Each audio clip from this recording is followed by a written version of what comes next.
I'm Tom Baker, this is Chasing Cars, and this blue beast next to me is the new Audi RS5 Sportback. This is an interesting car because it's the first time Audi have used their Sportback form factor for the RS5. The previous model was two-door only, and you can still get the coupe version of this car, but if you're like me, you like vehicles that can kind of do everything, this Sportback makes a lot of sense. But the Sportback form factor isn't the only new thing about this fast Rennsport Audi. There's also what's under the bonnet, because RS5 aficionados know and love the previous engine, which was a 4.2 litre naturally aspirated V8 with 331 kilowatts of power.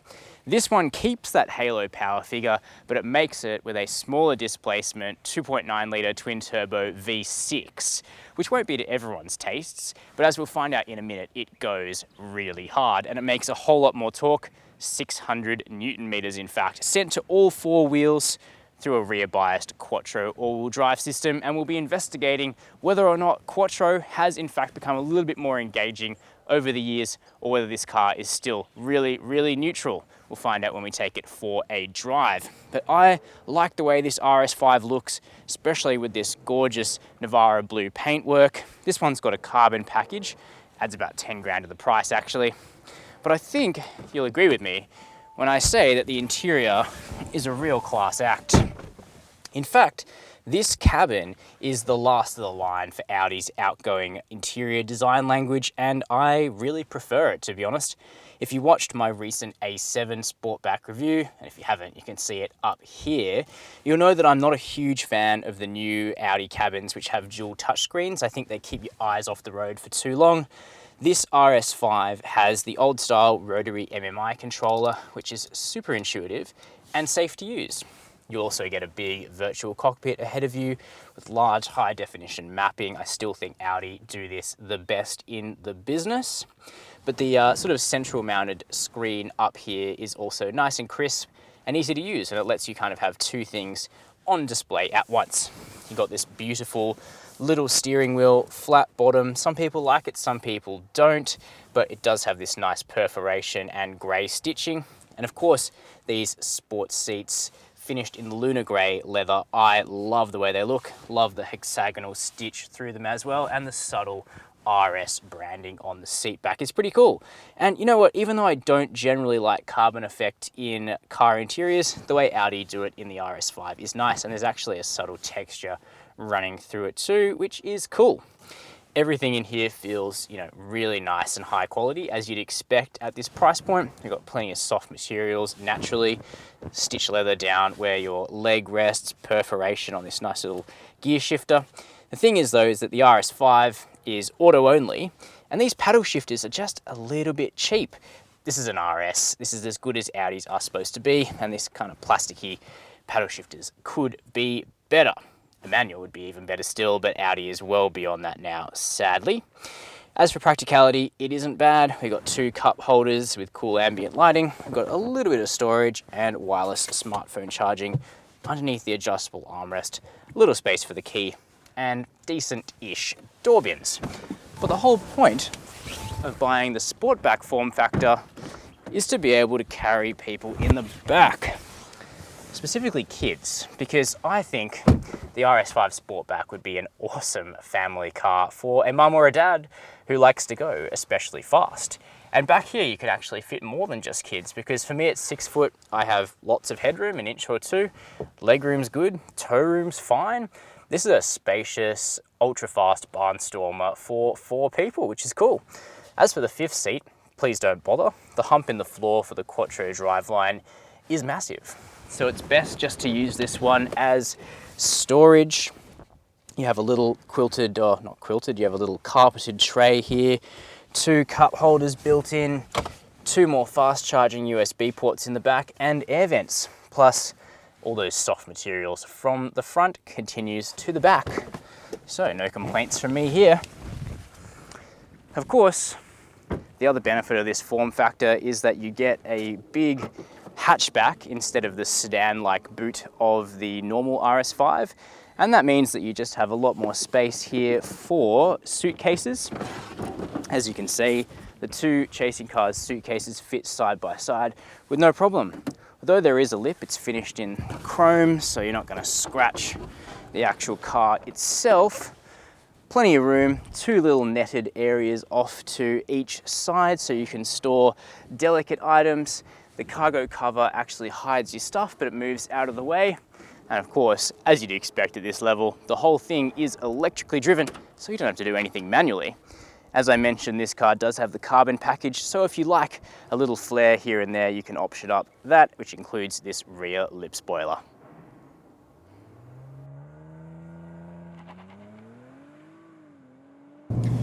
So what is Audi's RS5 like to drive? Well, it was always going to be different to the previous generation of this car because an RS is always going to be, in a big way, about what's under the bonnet, and a big change in engine is always going to change the character of a vehicle. But the good news is that the new 2.9 litre twin turbo V6 petrol is a really good engine. Naturally, it doesn't have the sonorous kind of capability of the old Atmo V8, and those sorts of engines are increasingly going to be missed because they just don't comply with modern emissions regulations. And in sort of the European and Australian world, the Lexus 5 litre naturally aspirated V8 is increasingly becoming a very rare species. Mercedes have adopted twin turbo V8s in the AMG cars, BMW the same in their top M cars, but with Audi, although the V8 persists, the RS5 and the RS4 are now 6 cylinders only. That said, this thing still absolutely hustles. It achieves an incredibly swift 0 to 100 sprint. There's launch control and toys like that, but really the main thing about this car is how it just translates this kind of epic performance to an everyday drivability. Because for me, the best thing that this RS5 Sportback does is not only is it really practical, as we found out before, but you can drive this thing every day with zero compromise, apart from perhaps fuel bills. But if you're buying into this level of performance, you know what you're signing up for. The thing is that Audi have beautifully tuned the suspension on the RS5. It's genuinely compliant, and there's not many performance cars of this capability that you can say that about. In the dampers comfort mode, it soaks up country road bumps with absolute aplomb, and it can do the commute, in real comfort. There's very little you can say about this vehicle that involves compromise. There's a little bit of road noise, but apart from that, this thing is a super comfortable and supple cruiser. I really like it. But the important thing is then, when you want to, you can really turn on the performance as well. Because as you can hear, that V6 does not sound bad. Audi have poured time and effort into tuning the sound of this engine and the exhaust connected to it, which crackles and pops and spits as you go. The whole thing has a genuinely excellent soundtrack to it.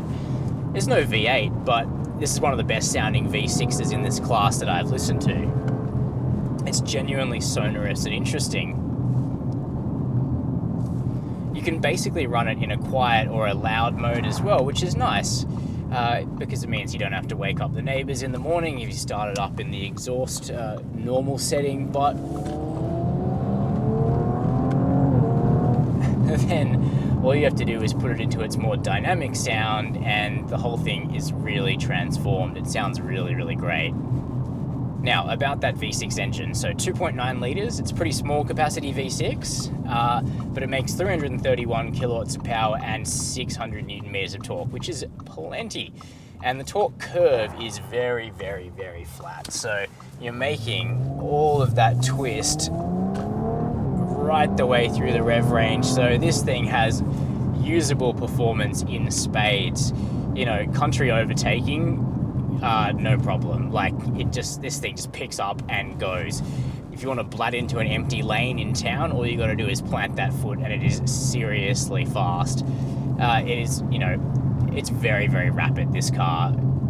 The other thing, though, is that the handling is really nice. So a complaint about Audis commonly in the last sort of 10 or 20 years has been that they're, so neutral and little bit understeery at the limit, but Audi have worked pretty hard on converting the latest gen of RS cars into being a little more rear biased. So as standard, there's more torque going to the rear axle than before, and sort of the result of that is coming out of low speed maneuvers like roundabouts. If you plant the boot, you get a little bit of slip at the rear end, and it actually feels quite satisfying. As the pace builds, however, with higher speed cornering, that neutrality does come back, and Quattro is really directed at getting the car straight as fast as possible. So there's a slight hint of understeer entering a corner, and you plant that foot and it just straightens out the car and slingshots you towards the next bend. And that's what Quattro is good at doing.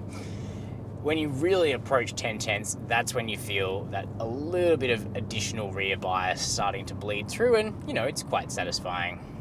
The steering is nice, it's a touch remote, but the ratio is good, it's nice and direct, it feels like quick steering delivered through a nice little steering wheel as well, though I think going back to a round steering wheel would be nice. I think the flat bottom thing is a bit over and done with now, at least to me. Let me know what you think down below if you differ. Now, you can put the dampers into dynamic and make this thing as stiff as possible, and that does reduce body motion quite a bit, but it doesn't feel well tuned for Australian country roads. So I actually found that I liked leaving the dampers in comfort. It does create a little bit of extra body lean, but the Continental Conti Sport Contact 6 tyres are prodigious in their level of grip, and the whole thing just absolutely grips and goes, and the cornering forces are pretty staggering. With all that speed, it's good that the brakes are capable, even in standard form, and there's also plenty of safety kit, AEB with pedestrian detection, lane keep assist, blind spot monitoring, and a 360-degree camera are all nice to have. Adding a Sportback body style to the Audi RS5 has created a really interesting alternative in this space, where you get the clean looks of essentially a coupe with a lot of additional practicality. I think it's definitely worth a look if you're shopping around for a Mercedes-AMG C63S or a BMW M3, but you wanted something that feels, even more stable, even more tied down to the road, because really that's what Audi Sport does best. Now, if you haven't subscribed to Chasing Cars, please do so below this video. Leave me a comment, let me know what you think of the RS5 Sportback, any requests for the channel, and as always, thanks for watching Chasing Cars.